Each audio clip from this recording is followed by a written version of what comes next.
بسم اللہ الرحمن الرحیم۔ الاحد جل جلالہ، ایک اکیلا۔ اللہ رب العزت وہ واحد یکتا ذات ہے جس کا کوئی مثل نہ ہو، نہ اس کا کوئی وزیر ہے اور نہ ہی اس کا کوئی مشابہ ہے اور نہ ہی اس کا کوئی ہمسر ہے۔ الاحد جل جلالہ اہل لغت کا بیان اس باب میں بالکل واضح اور صریح ہے کہ یہ اسم صرف ذات حق کے ساتھ مخصوص ہے اور صفت احدیت صرف اسی کے حق میں آ سکتی ہے۔ الاحد سے مراد وہ ذات ہے کہ جس کی کوئی نظیر نہ ہو، نہ ذات کے اعتبار سے نہ صفات کے اعتبار سے۔ اس کا لفظ اطلاق صرف ذات باری تعالیٰ پر ہوتا ہے، کسی اور پر نہیں ہوتا۔ یہ لفظ اللہ تعالیٰ کے لیے صفات اور دوسروں کے لیے نفی کے طور پر استعمال ہوتا ہے۔ نیز یہ لفظ قرآن مجید میں بطور اسم پاک صرف ایک ہی جگہ استعمال ہوا ہے، یعنی قل هو اللہ احد۔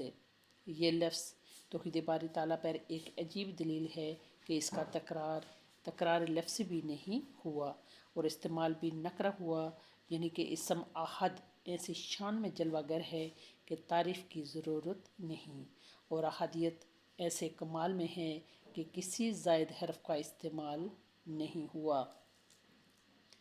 اس لفظ احد کی تشریح لم یلد ولم یولد سے کی گئی ہے، لہذا یہودیوں کا حضرت عزیر علیہ السلام کو اور عیسائیوں کا حضرت عیسیٰ علیہ السلام کو اللہ تعالیٰ کا بیٹا قرار دینا اور مشرکین کا فرشتوں کو اللہ تعالیٰ کی بیٹیاں قرار دینا سراسر غلط ہے۔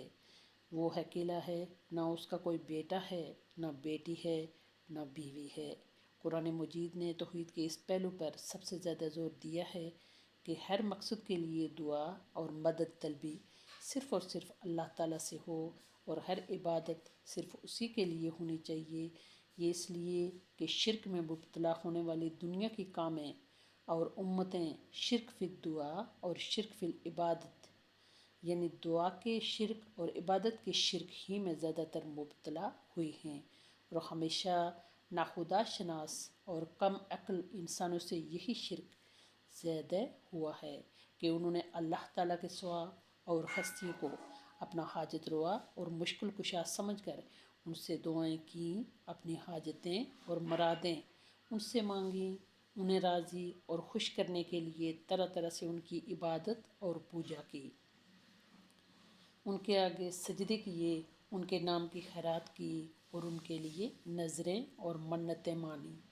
اور ہر آنکھ والا دیکھ سکتا ہے کہ بڑی مشرکانہ گمراہیوں میں آج بھی یہی گمراہی سب سے زیادہ عام ہے، حتیٰ کہ مسلمان کہلانے والے بھی ایک خاصی تعداد اس شرک میں مبتلا ہے۔ اللہ ہمیں اس سے بچائے اور ہماری حفاظت فرمائے اور شرک سے ہم کو دور رکھے۔ آمین۔ اللہم احفظنا یا رب العالمین۔ آمین۔